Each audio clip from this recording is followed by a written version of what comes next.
जैसे आज की जो वाणी है उसमें बाबा ये बता रहे हैं कि हमारे वचन कैसे होने चाहिए।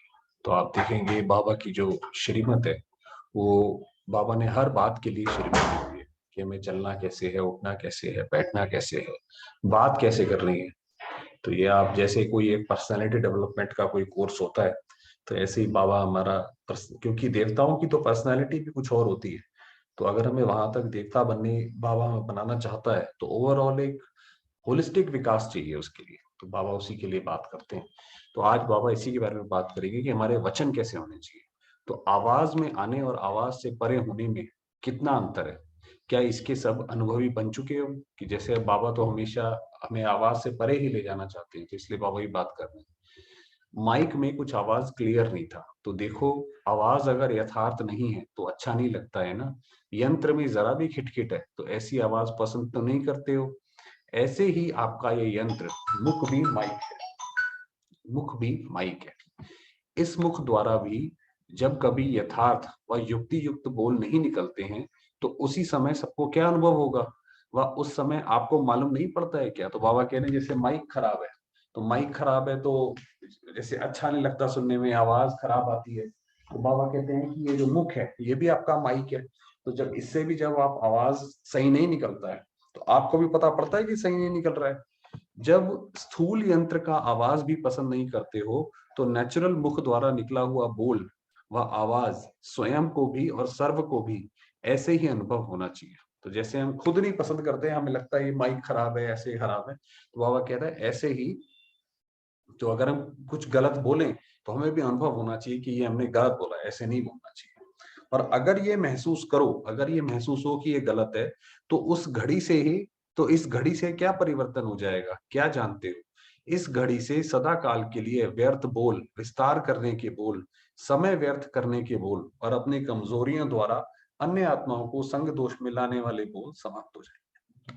तो अगर हमें ये महसूस हो गया कि जो भी हम बात कर रहे हैं इसका कोई अर्थ नहीं है, इसका कोई फल नहीं है, और हम ये विस्तार में जाते जा रहे हैं कि इसने ऐसे किया, वो देखो हम जानते हैं ऐसे करता है वगैरह वगैरह, तो ये तो फिर व्यर्थ कर रहे हैं, अपना भी समय व्यर्थ कर रहे हैं, दूसरे का भी समय व्यर्थ कर रहे हैं। तो बाबा कह रहे हैं सोचो कैसा लगेगा आपको, जैसे माइक में खराब आवाज आती है तो वही हम अपने मुख का माइक यूज करके खराब चीज कर रहे हैं। तो बाबा कह रहे हैं उससे सब ये समाप्त हो जाएंगे। महान आत्माओं के हर बोल को महावाक्य कहा जाता है, इसीलिए हम शिव बाबा के बोलों को महावाक्य कहते हैं। अब बाबा बताएंगे कि महावाक्य का अर्थ क्या होता है। महावाक्य अर्थात महान बनने के महावाक्य, जो हमें महान बनाने के महावाक्य। तो ऐसे महावाक्य जो हमें महान बनाए। महावाक्य विस्तार के नहीं होते हैं, जैसे वृक्ष के अंदर बीज महान है और उसका विस्तार नहीं होता, बीज का विस्तार नहीं होता, लेकिन उसमें सारा सार होता है। ऐसे ही महावाक्य में विस्तार नहीं होता किंतु उसमें सार होता है। तो क्या ऐसे सार युक्त, युक्ति युक्त, योग युक्त, शक्ति युक्त, स्नेह युक्त, सम्मान युक्त और स्मृति युक्त बोल बोलते हो। तो बाबा ने कहा जो हमारे जो बोल हो उसमें हम चेक करें कि वो इतने सारे सबसे युक्त हो, सार युक्त हो। एक तो कि अगर चार बातों की, चार शब्दों में कोई बात हम बोल सकते हैं तो क्या हम उसको एक शब्द में बोल सकते हैं। दूसरी बात युक्ति युक्त हो, ऐसा नहीं है कि हमें यही नहीं पता कि कोई चीज को किस तरीके से किसी के सामने रखा जाता है, उसकी युक्ति भी हमें आनी चाहिए। ऐसा नहीं है, कई लोग बोलते हैं भाई हम तो साफ बोलते हैं, ऐसा लगता है पत्थर मारते हैं, तो उसके लिए वो बड़ी अपनी बढ़ाई समझते हैं। ऐसा नहीं है, वो कोई युक्ति युक्त बोल नहीं है। बाबा कह रहे युक्ति युक्त ऐसे हो जो सामने वाली आत्मा को महान बनाए। आपने तो सच बोला, तो क्या सामने वाली आत्मा ने उसको एक्सेप्ट किया, क्या उसने उसको वाकई में स्वीकार किया। योग युक्त, और फिर जो भी हमारे बोल निकले वो हमारे बाबा से योग युक्त हो। शक्ति युक्त, हमारे बोलों में शक्ति हो, ऐसे नहीं है कि हम कुछ भी इधर उधर का कमजोर उसमें बोल रहे हैं कि पता नहीं हो तो जाएगा, कर तो सकेंगे, ऐसे नहीं। शक्ति युक्त हो। स्नेह युक्त, उसमें स्नेह समाया हो। स्वमान युक्त, स्वमान माना उसके अंदर हमारा भी अपना स्वमान समाया हो, ऐसा नहीं है कि हम अपना स्वमान कम कर दें, वो भी समाया हो। और स्मृति युक्त, और शिव बाबा की जो स्मृति हो उसको याद में रखकर ये सारे के सारे बोल बोले। जैसे आजकल की दुनिया में जो विनाशी पद धारण करने वाली विशेष आत्माएं, जैसे प्राइम मिनिस्टर हैं, प्रेसिडेंट हैं, तो उनको विनाशी पद प्राप्त है। वह भी अपने हर बोल को चेक कर फिर ही बोलती हैं कि कहीं मेरे द्वारा ऐसा कोई बोल भी ना निकले। आपको पता है कि ये जो इतने बड़े बड़े लोग जो बैठते हैं, ये इनके जो ये सोशल मीडिया अकाउंट भी हैंडल करते हैं, वो भी इनके लिए इन्होंने मैनेजर रखे होते हैं कि क्या शब्द इन्होंने बोले हैं, कैसे नहीं बोले हैं। तो जो देश में व साथियों में संघर्ष का आधार बने, कि ऐसा ना हो कि हमारे एक बोल से झगड़ा हो जाए, तो इसलिए वो देख के बोलते हैं। ऐसे ही विश्व का कल्याण करने के श्रेष्ठ कार्य में निमित्त बनी आप श्रेष्ठ आत्माएं। उसी तरीके से हम भी इस विश्व का आधार मूर्त हैं। तो आपकी विश्व में विशेष स्थिति है। आपको ये भी चेक करना है कि मेरे द्वारा जो भी बोल निकलते हैं, क्या वह सर्व के व स्वयं के प्रति कल्याणकारी हैं। अब हमें ये चेक करना है कि जो भी हम बोलते हैं, क्या वो स्वयं के लिए और दूसरों के लिए कल्याणकारी हैं। जो हमने शब्द अभी बोला या पूरे दिन में बोला, तो क्या उससे किसी का कल्याण हुआ या अकल्याण हुआ, ये देखने वाली बात है। व्यर्थ की बात तो छोड़ ही दो। बाबा कह रहा है व्यर्थ तो बोलना ही नहीं है, जो बेफिजूल का उसको तो बोलना ही नहीं है। लेकिन अभी की स्टेज अनुसार ऐसा कोई भी शब्द मुख से नहीं निकलना चाहिए जिसमें कल्याण का कार्य समाया हुआ ना हो। क्योंकि आप देखिए शिव बाबा कल्याणकारी है। शिव का अर्थ होता है कल्याणकारी। शिव बाबा का एक ही काम है कि बच्चों का, जब से बाबा एक्टिव होते हैं द्वापर से और कलयुग से, जब जब भी बाबा एक्टिव होते हैं, तो बाबा हमेशा बच्चों के कल्याण के लिए ही सोचते रहते हैं। इसलिए आप देखिए जो भी बाबा महावाक्य भी हमें उच्चारते हैं, वो सब यही बोलते हैं कि बच्चे या तो वो अपना कल्याण हो या दूसरे का कल्याण हो, बाकी कोई कुछ मत बोलो। पहले भी सुनाया था कि आप विशेष आत्माओं के हर बोल के महत्व का यादगार अब तक भी भक्ति मार्ग में चला आ रहा है। वह कौन सा है कि जो हमने बोल बोले हैं, बाबा ने कहा भक्ति में भी उसका यादगार चला आ रहा है। बाबा कह रहे बताओ कौन सा है भक्ति में, भक्ति का वो यादगार। आपके हर बोल के महत्व का यादगार भक्ति में कौन सा है? गीता तो ज्ञान का यादगार है। तो आपने कहा किसी ने सोचा होगा गीता, तो आपने कहा गीता नहीं है, गीता तो ज्ञान का है कि किस तरीके से भगवान ने आए और लड़ाई के मैदान में आकर भगवान ने ज्ञान दिया और आत्माएं अर्जुन बनी, तो वो तो गीता है।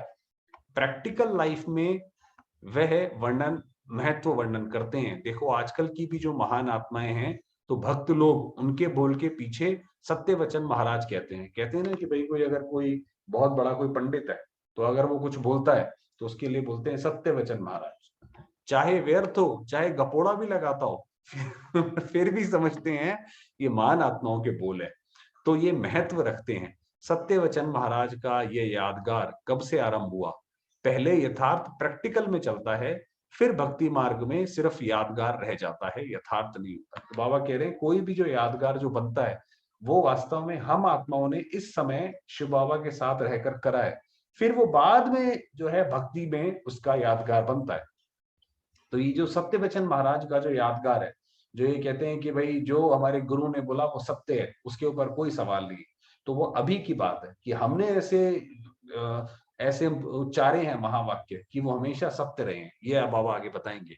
तो जब भक्ति मार्ग में भी हर बोल का इतना महत्व अभी तक है, जो अंतिम घड़ी तक भी देख व सुन रहे हो, तो ऐसे महत्व वाले बोल जिसमें सत्यता और विश्व का कल्याण हो, क्या ऐसे हर बोल निकलते हैं? तो बाबा कह रहे हैं ये देखिए ड्रामा बिल्कुल अंत में आके खड़ा है, और तब भी आपके यादगार जो हैं वो खड़े हैं कि ये सत्यवचन महाराज, ये आपका यादगार है कि जो हमने बोला है ऐसे बोल जिससे सबका कल्याण हो।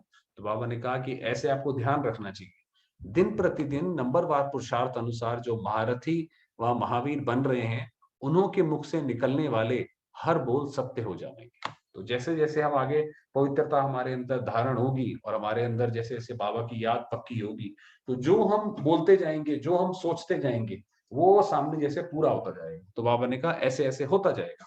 अभी नहीं होते हैं क्योंकि अभी तक व्यर्थ और साधारण बोल ज्यादा निकलते हैं। अभी होने लग जाए तो अभी तो जैसे हम मान लीजिए अगर कोई व्यर्थ बोलता है तो उस वो व्यर्थ भी सिद्ध हो जाएगा, तो वो तो पाप बन जाएगा।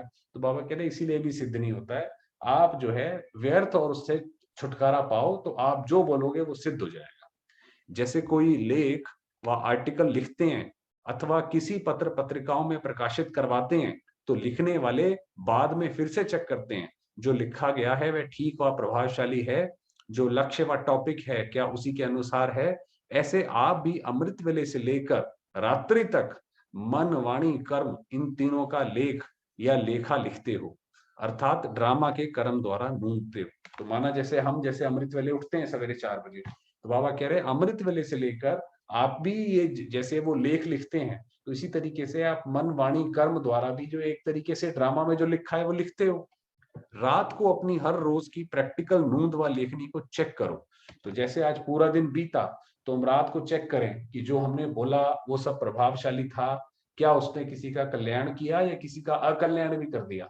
तो बाबा कह रहा है रात को चेक करो। जैसे बताया ना कि ऊपर आर्टिकल जब लिखते हैं तो चेक करते हैं, तो बाबा कह रहा है ऐसे आप भी चेक करो कि कितनी समर्थ अर्थात प्रभावशाली रही और कितनी व्यर्थ रही। क्या ऐसी चेकिंग करते हो? पूछ रहे हैं बाबा कि ऐसी चेकिंग करते हो कि कितने बोल आपने आज के दिन उच्चारे, उसमें से कितने प्रभावशाली रहे, कितनों कितनों से कल्याण हुआ और कितने व्यर्थ गए। बाप दादा के पास हर बच्चे की हर घड़ी की तीनों रूपों में अर्थात मनसा वाचा कर्मणा से की हुई प्रैक्टिकल नोंद इमर्ज होती है। इससे रिजल्ट क्या दिखाई देती है? अब बाबा बता रहे हैं कि क्या हम वास्तव में उस वक्त क्या हालत थी बच्चों की, क्या रिजल्ट थी।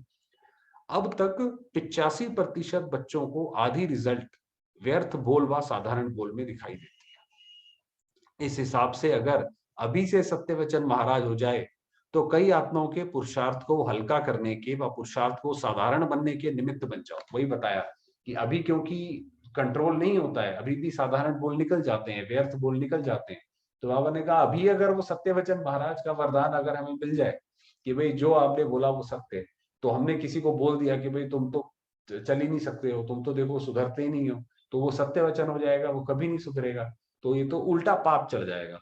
इसीलिए ये वरदान ड्रामा अनुसार सबको प्राप्त नहीं है। तो बाबा ने कहा क्योंकि ये उल्टा सिद्ध हो जाएगा, इसीलिए ये सबको ये वरदान प्राप्त नहीं है, वरना तो घमासान हो जाएगा। बहुत थोड़ी आत्माएं हैं, उनको बहुत थोड़ा सा अर्थात 25% ऐसा श्रेष्ठ वरदान प्राप्त होना प्रारंभ हुआ है। तो बाबा ने कहा सिर्फ 25% जो आत्माएं हैं उनको जो है ऐसा वरदान जो है प्राप्त होना स्टार्ट हुआ है। इसलिए अपनी जिम्मेवारी समझ व महत्व समझ हर बोल पर इतना अटेंशन रखो। आप लोग साधारण रीति से बोलेंगे, लेकिन आप महात्माओं के महान आत्माओं के बोल सत्य होने के कारण कई आत्माओं का अकल्याण हो जाता है। तो वही बाबा ने बताया क्योंकि ये पवित्रता में वास्तव में बहुत बड़ी शक्ति है। आप देखेंगे जो ये बड़े बड़े साधु संत महात्मा होते हैं, उनके पास भी लोग क्यों जाते हैं? क्योंकि वो पवित्र होते हैं। चलिए थोड़े मोड़े जिस जो भी अपनी वो यथाशक्ति अनुसार होते हैं। बाबा कह रहे हैं क्योंकि आपको तो डायरेक्ट शिव बाबा से शक्तियां मिलती हैं और डायरेक्ट उसकी संतान है हम, तो ये हमारे अंदर तो ये वाली शक्ति बहुत ज्यादा है कि अगर हमारे साधारण और व्यर्थ बोल खत्म हो तो हम जो बोलेंगे वो जैसे कि पूरा हो जाएगा। इसलिए भक्ति में भी वरदान के साथ साथ आपका भी गायन है। आप देते नहीं है, लेकिन ऐसी व्यर्थ चलन व व्यर्थ बोल अकल्याण के निमित्त ऑटोमेटिकली बन जाती है। अर्थात सुनने वाली व देखने वाली साधारण आत्मा आपके बोल और कर्म द्वारा गिरती कला में अर्थात पुरुषार्थहीन की स्थिति में चली जाती है। माना हमने कुछ ऐसा इस द्वारा वह आप द्वारा श्रापित हो जाती है। तो अगर वही बोला कि अगर मान लीजिए हमारे ऐसे कर्म ऐसे हैं या हमारे मन के संकल्प ऐसे हैं या हमारी वाणी ऐसी है, उससे क्या होता है जो साधारण आत्मा होती है वो बेचारी गिर जाती है। उसको लगता है अब मान लीजिए हमारे हम कुछ भी कर्म करते हैं, बहुत साधारण सा कर्म करते हैं, तो वो सामने वाली जो आत्मा होगी वो बेचारी गिर जाएगी। वो कहेगी अरे जब ये करते हैं तो सारे ही कर सकते हैं, हम तो इनको बहुत अच्छा मानते थे। तो जैसे वो उसका भी पतन हो गया, तो वो जैसे श्रापित होगी। तो बाबा ने कहा इसलिए जो है अभी आपको ये प्राप्त नहीं है। विश्व के कल्याण के निमित्त अगर आत्माएं ना चाहते हुए भी, ना सोचते हुए साधारण रीति से भी किसी आत्मा को श्रापित करने के कार्य में निमित्त बन जाती हैं, तो उसको क्या कहेंगे? तो बाबा कह रहे हैं काम है हमारा विश्व को कल्याण करना, सबके ऊपर रहम रहम बरसाना। और आप अगर हमसे कोई श्रापित हो जाए, हमारे मुख से ऐसा कोई निकल जाए कि भाई तुम तो देखो कभी भी नहीं होगे, तो बाबा ने कहा ये क्या, उसको क्या बोला जाए? फिर उल्टा काम हो गया, ये तो रक्षक ही भक्षक हो गए।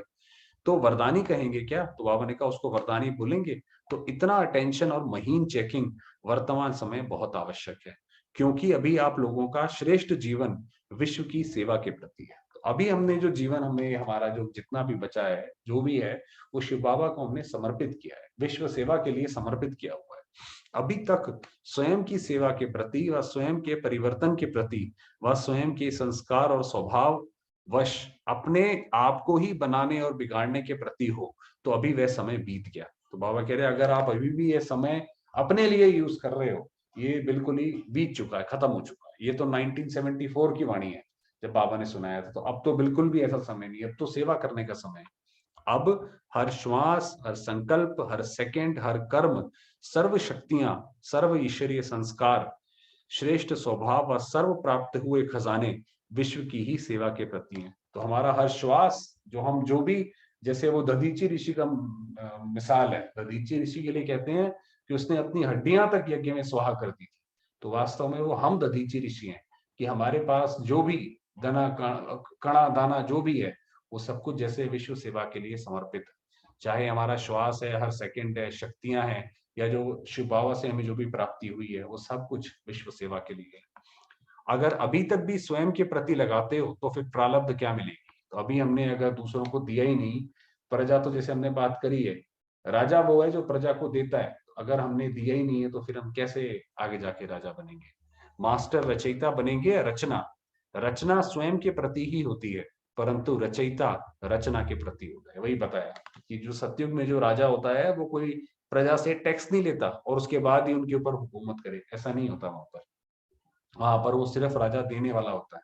श्री नारायण का हाथ सदैव ऐसे देने के लिए रहता है, तो हमारा भी हाथ बिल्कुल ऐसे देने के लिए रहे।